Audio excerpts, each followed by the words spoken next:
இப்ப நான் சொல்லக்கூடிய இந்த நபர்கள் உங்க வீட்லேயோ நீங்க தொழில் செய்யற இடத்துலையோ உங்க நண்பராகவோ ஏன் உங்க கணவராகவோ கூட இருந்தாலும் கண்டிப்பா மன்னிக்காதீங்க, மறந்தும் அவங்க சொல்றத நம்பிராதீங்க. அதுல முதல்ல யார் தெரியுமா?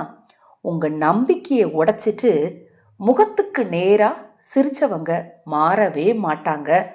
திருப்பியும் அதையே தான் செய்வாங்க. ஜாக்கிரதையா இருங்க.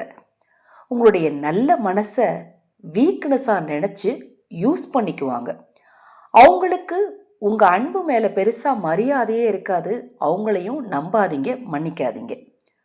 அவங்க செஞ்ச தப்புக்கு சம்பந்தமே இல்லாமல் நீங்கள் தான் காரணம்னு சொல்லுவாங்க.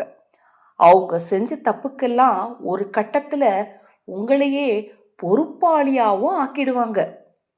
அவங்க நிம்மதியாக இல்லாத போதெல்லாம் உங்கள் சந்தோஷத்தையும் சேர்த்து கெடுப்பாங்க. நீங்கள் அவங்க நல்லா இருக்கணும் அப்படின்னு நினைப்பீங்க. ஆனால் அவங்களுக்கு நீங்கள் சந்தோஷமாக இருக்கிறது கூட பிடிக்காது. இப்படிப்பட்ட நபர் உங்கள் கூட இருந்தாங்கன்னா கண்டிப்பாக அவங்கள நம்பாதீங்க, மன்னிக்காதீங்க. பொய் சொல்லி உங்களை மற்றவங்களுக்கு எதிராக மாற்றினவங்க, உங்களை பற்றி எல்லார்கிட்டையும் அவதூறாக பேசி மற்றவங்க முன்னாடி உங்களை அசிங்கப்படுத்தணுங்க. திருப்பி திருப்பி எப்போ நீங்கள் அசிங்கப்படுவீங்க அப்படிங்கிறதுக்காகவே தான் உங்கள் கூட இருப்பாங்களே தவிர உங்கள் அன்பை புரிஞ்சுக்கிட்டு உங்கள் கூட இருக்க மாட்டாங்க. இவங்க உங்கள் வாழ்க்கையில் தேவையே இல்லைங்க. செஞ்ச தப்புக்கு மன்னிப்பு கேட்பாங்க. ஆனால் அதை அவங்க மனசறிஞ்சு கேட்ட மன்னிப்புலாம் இல்லை, நம்பிடாதீங்க.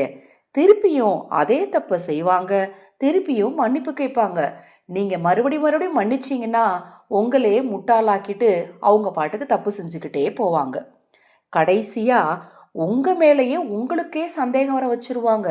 ஐயோ நம்ம மேலே தான் தப்போ அப்படின்னு நீங்களே உட்காந்து யோசித்து குற்ற உணர்வோடு ஃபீல் பண்ணுற அளவுக்கு உங்களை ஆளாக்கிடுவாங்க. இப்போ நான் சொன்ன நபர்கள் உங்கள் வீட்டில் அல்லது உங்கள் குடும்பத்தில் நண்பர்கள் யாராக இருந்தாலும் சரி, கொஞ்சம் யோசிச்சு பாருங்கள் கண்ணு மூடி. இப்படிப்பட்ட நபர்களுடைய உறவு உங்களுக்கு தேவையே கிடையாது. இவங்கக்கிட்ட இருந்து கொஞ்சம் விலகியே இருங்க. சப்போஸ் இவங்க கூட இருக்கிறாங்க அப்படின்னா இவங்களை நம்பாதீங்க, மறந்தும் மன்னிக்காதீங்க. இது போன்ற எண்ணற்ற தகவல்களை தெரிந்து கொள்ள நமது சேனலை சப்ஸ்கிரைப் பண்ணிக்கோங்க. இப்போ நான் சொன்ன தகவல் உங்களுக்கு பிடித்திருந்தா தவறாமல் லைக் பண்ணுங்கள்.